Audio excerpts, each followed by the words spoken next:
우리나라 사람들은 땅을 이야기할 때 몇 평, 몇 평 이렇게 평이라는 단어를 사용합니다. 근데 미국 사람들은 땅을 가리키는 그 단위를 에이커를 많이 씁니다. 그런데 하나님의 에이커, God's acre라는 말을 하게 되면 이거는 좀 특별한 의미를 갖게 됩니다. 모라비안 교회의 전통을 따르는 신앙의 성도들은 묘지를 graveyard라고 하지 않고 God's acre라고 부릅니다. 하나님의 들판이라고 부릅니다. 성경 말씀대로 썩을 것으로 심고 썩지 않을 것으로 다시 산다 했습니다. 땅에 묻히는 게 아닙니다. 시체로 묻혀서 끝나는 게 아닙니다. 욕된 것으로 심고 영광스러운 것으로 다시 살며 육의 몸으로 심고 묻고가 아니라 심고 신령한 몸으로 다시 산다. 이 귀한 말씀에 근거해서 그들은 God's acre라고 그 성도들이 심겨져 있는 교회 묘지를 그렇게 부르고 있습니다. 제가 미국 신학교에서 일을 볼 때 한 번은 미국의 명문사학인 듀크 대학교에서 회의가 열린 적이 있었습니다. 그 회의가 제가 참석을 했습니다. 근데 이 듀크 대학이 있는 곳이 미국 노스캐롤라이나 주에 있는 윈스턴 세일럼이라고 하는 도시입니다.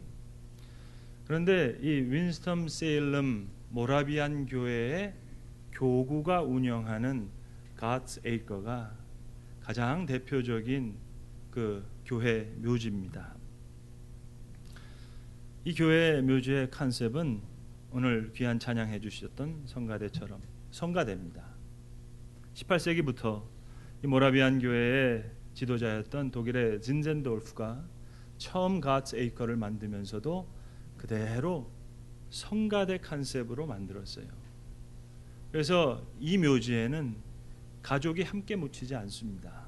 부부라도 함께 묻히지 않아요. 우리 소프라노, 알토, 테너, 베이스가 있듯이 남자들, 여자들. 그런데 어린아이들도 함께 찬양하면 소년 성가대가 함께 찬양하지 않겠습니까?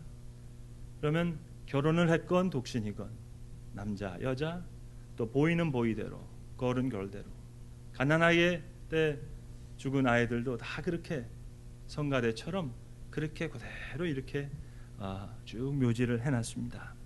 똑같은 관에, 똑같은 크기에 정말 그대로 쭉 말 그대로 심어놨더라고요.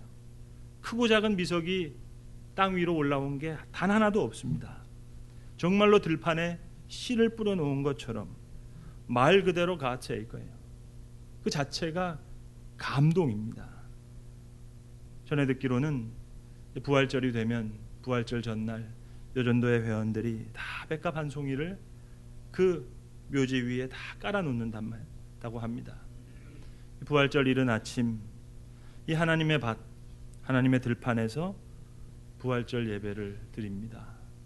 정말 목사로서 그런 곳에서 부활절 예배 한번 인도해 보고 싶더라고요. 여러분 한번 생각해 보세요. 한번 상상해 보시기 바랍니다. 지금 우리가 교회 묘지에서 부활절 예배를 드린다면 말입니다. 여러분 왜 부활절 예배가 감동이 없는 줄 아세요? 옆에 있는 분들이 살아있어서 그래요.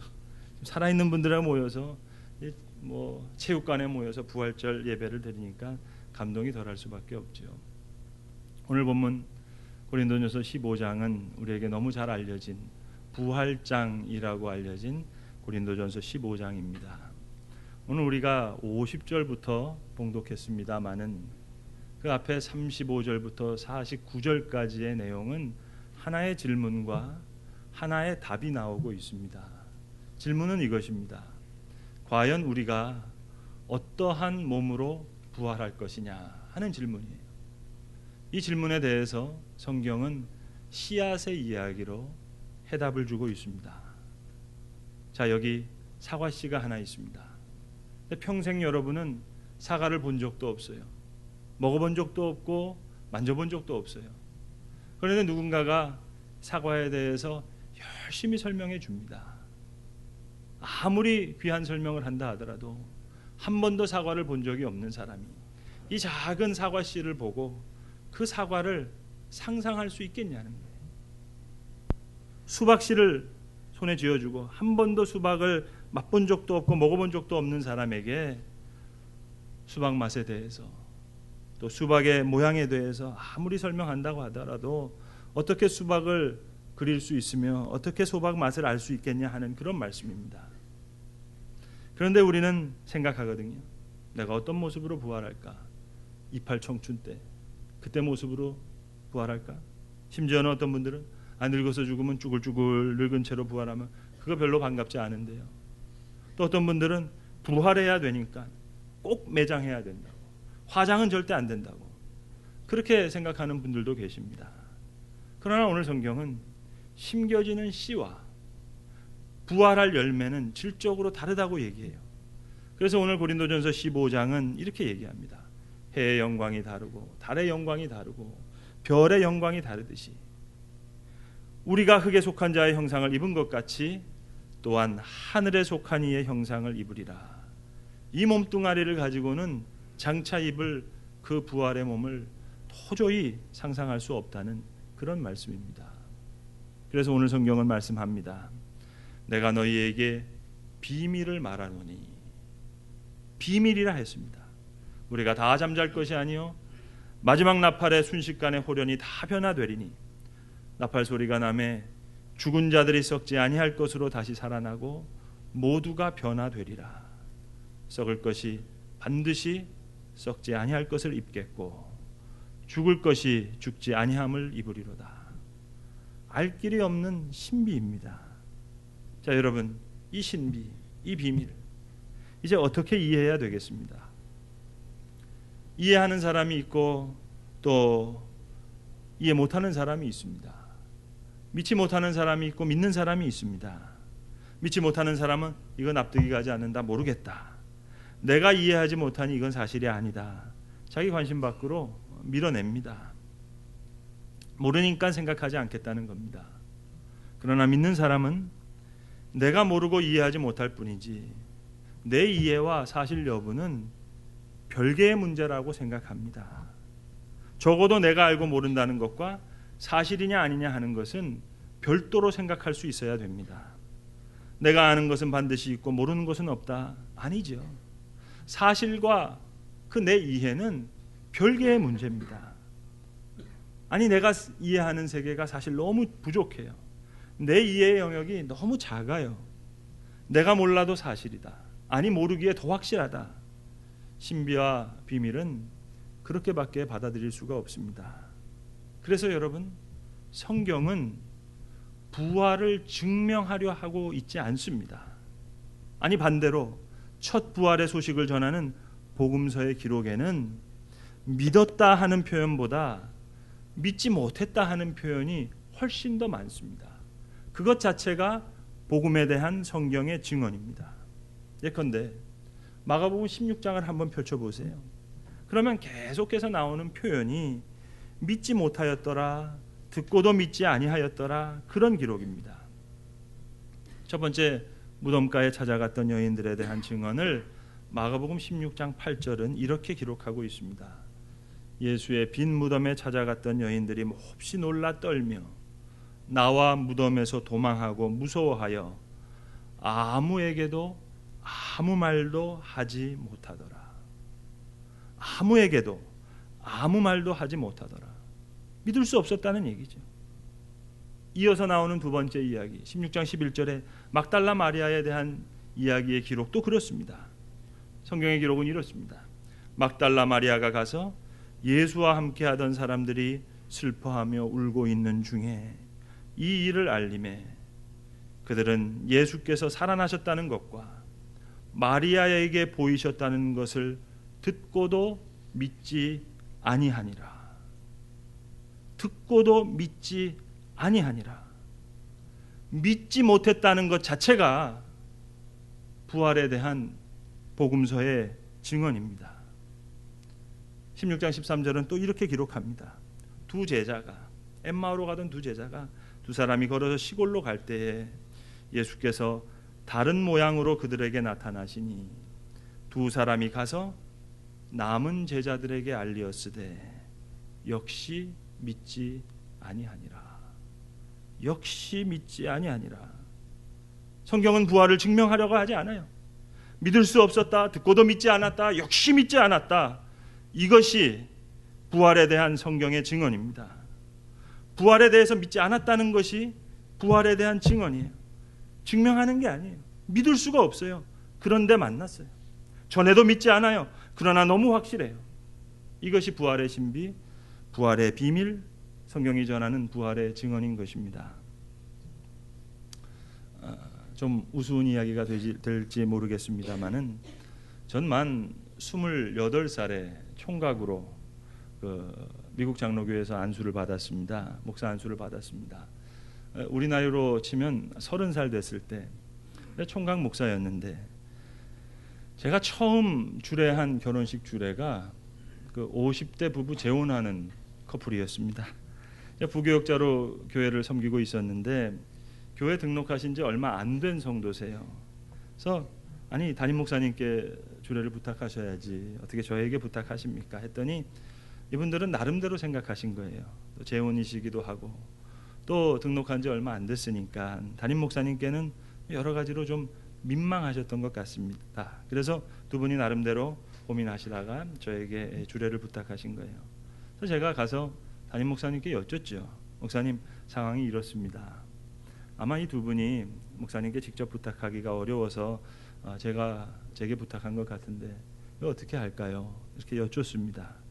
그랬더니 제가 모셨던 그 목사님께서 저보고 주례하라고 하시는 거예요. 이거 야단났어요. 게다가 총각이잖아요. 그래서 목사님께 다시 여쭙죠. 그런데 목사님 아시다시피 제가 총각이잖아요. 아니, 결혼을 해봐야지. 뭐 해봤어야지. 결혼 아는 게 없는데 어떻게 결혼 주례를 합니까? 그때 이 목사님이 껄껄 웃으시면서 저에게 해주셨던 정 명언인 것 같아요. 지금도 기억합니다. 이렇게 얘기하셨어요. 한번 생각해 보라고. 우리 목사들이 사실 천국 안 가봤잖아. 그거야 그렇죠 목사님. 그래도 우리가 매일 천국 들락날락 하는 사람처럼 자신 있게 천국에 대해서 설교하잖아. 그게 진짜 좋은 목사지. 천국 안 가보고도 천국 들락날락 하는 사람처럼 설교하는데 결혼 안 했다고 그 주례 못하면 그건 목사가 아니지. 그러세요. 그래서 제가 담대하게 결혼 주례를 했습니다. 여러분, 매일 천국 들락날락 하는 사람 뭘 못하겠어요? 매일 천국 들락날락 하는 사람처럼 천국의 증인으로, 부활의 증인으로 살아달라는 것, 담대하게 살아달라는 것, 그게 하나님이 저와 여러분에게 원하시는 것 아니겠습니까? 죽음의 권세를 이긴 자, 여러분, 우리는 망해도 성공이고 죽어도 성공이에요. 사망아 너의 승리가 어디 있느냐? 사망아 내가 쏘는 것이 어디 있느냐? 여러분, 죽음의 권세는 실로 대단한 것입니다. 모든 것은 죽음과 함께 다 소멸됩니다. 혹 많이 배우셨어요?